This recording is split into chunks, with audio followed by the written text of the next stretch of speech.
Hey guys, Christina here. So I was just about to put on some of my Savvy Minerals makeup and I thought I would take you along on the journey to do my eyes and my eyebrows because I love Savvy Minerals products. I have completely switched over to all Savvy Minerals from Young Living and I'm really glad that I did. Because for one, it makes it really easy to shop in one place. For two, I know that I'm getting the cleanest makeup on the market. And for three, I get most of my makeup for free with Essential Rewards points, which is amazing. So I'm going to show you how I use the 3-in-1 Multitasker. This is dark. So the 3-in-1 Multitasker comes in a few different colors depending on your eyebrow color or your hair color.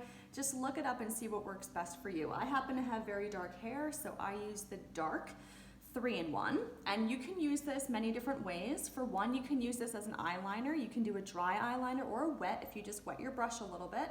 You can do this as a super dark eyeshadow, or you can do it in the crease if you want to give your eyes some depth. You can use it as an eyebrow filler, and you can also fill in your roots or any spots that you feel like are showing too much skin. So that is really cool. It's actually more than a 3-in-1, but let's just say at the very least, it does at least 3 things. So I'm gonna fill in my eyebrows. I've never had to fill in my eyebrows before. I don't even feel like I have to fill in my eyebrows, but I was messing around with the Multitasker and this brush one day and I was like, wow, my eyebrows look really awesome when I do a little bit of the dark Multitasker. So I'm gonna show you how I fill in my eyebrows with this.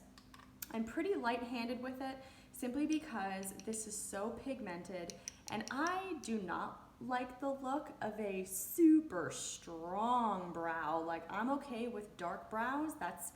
These are naturally my eyebrows. I've never had to dye them or darken them or anything like that.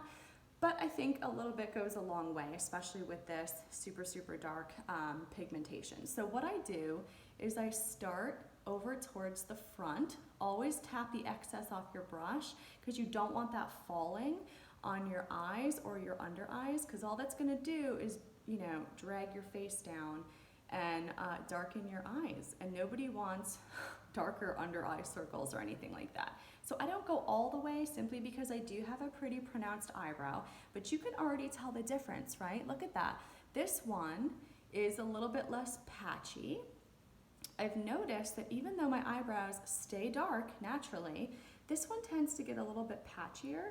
And I feel like I'm having to like fix my eyebrows a lot to not look like I'm balding. Even though I know I'm not balding, I just don't know what's changing. Just getting older.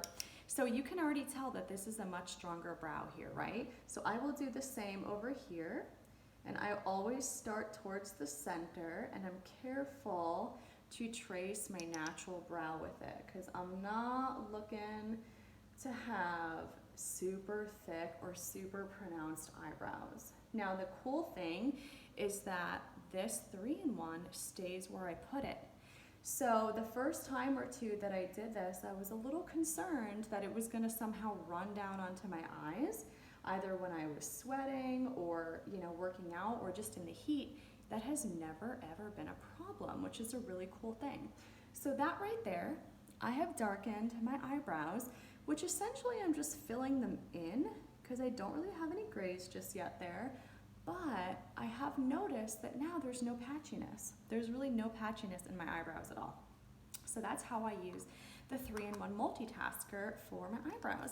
So look up your color. There are different colors, like I've said, and if you have an eyeliner brush, I have felt that this is the most helpful way to keep a close shaping of that Multitasker.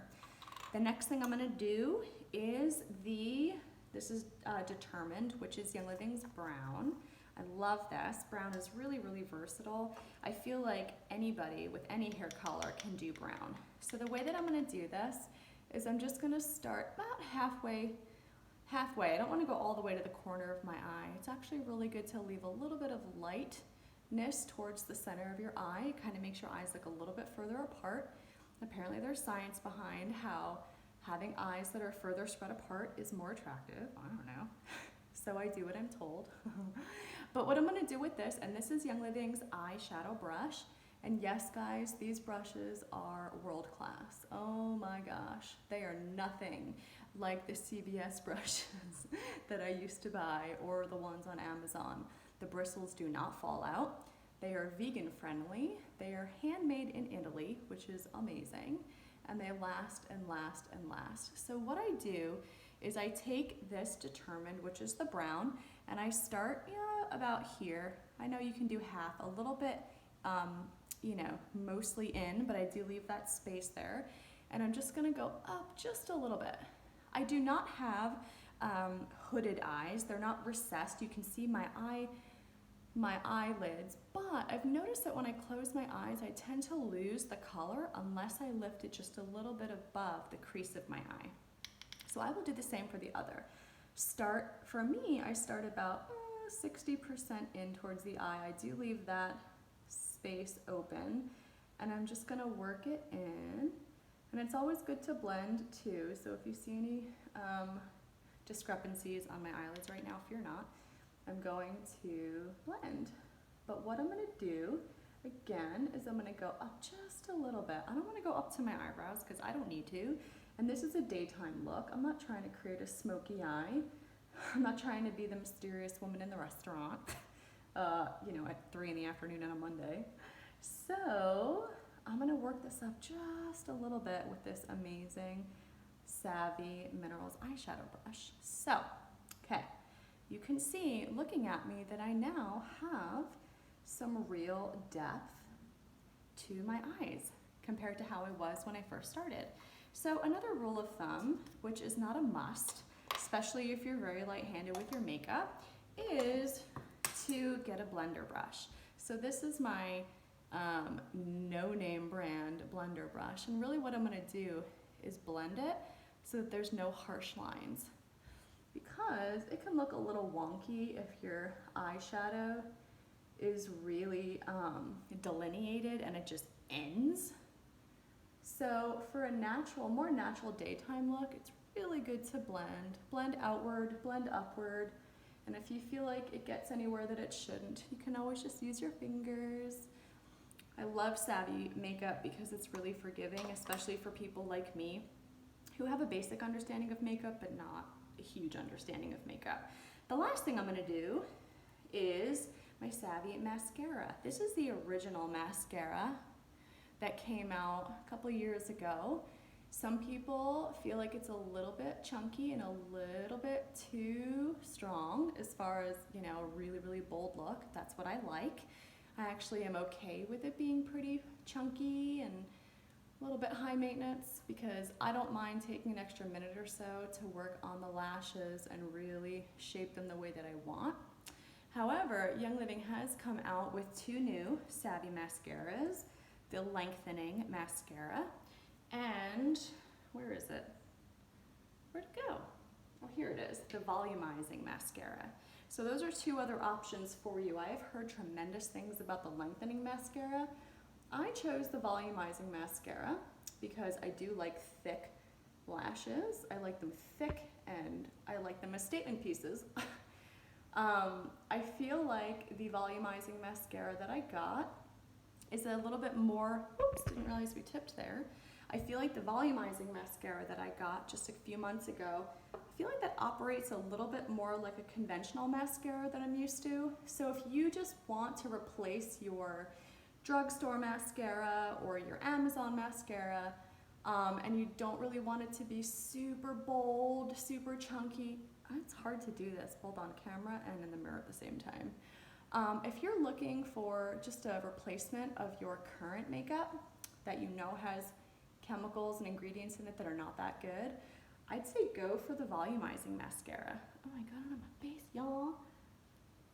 Oh, I will never have a YouTube channel for makeup, that's for sure.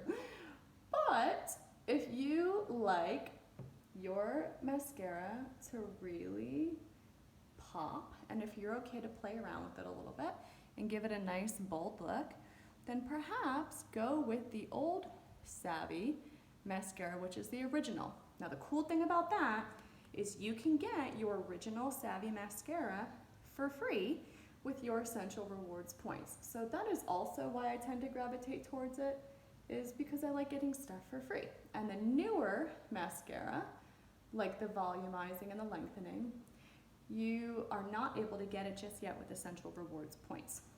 So you will have to pay for it. So that is the original Savvy Minerals mascara. So that is my eye makeup I wanted to show you. It is the 3-in-1 Multitasker, the dark, very dark because it's appropriate for my hair color.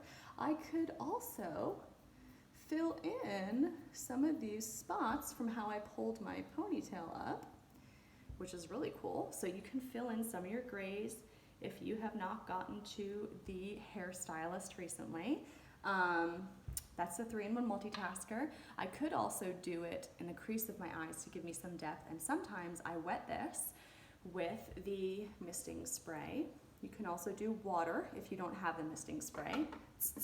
And then if you draw a real close line to your eyes, you can do a wet eyeliner, which is amazing. And then that was the Determined in Brown, so the brown base color.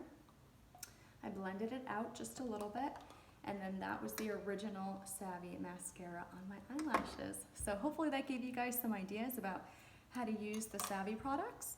And maybe you've never heard of the 3-in-1 Multitasker before. Go check it out. It's a great deal. It comes, I think, in tan, beige, dark, quite possibly a light as well for blondes. And you can do just about anything with it.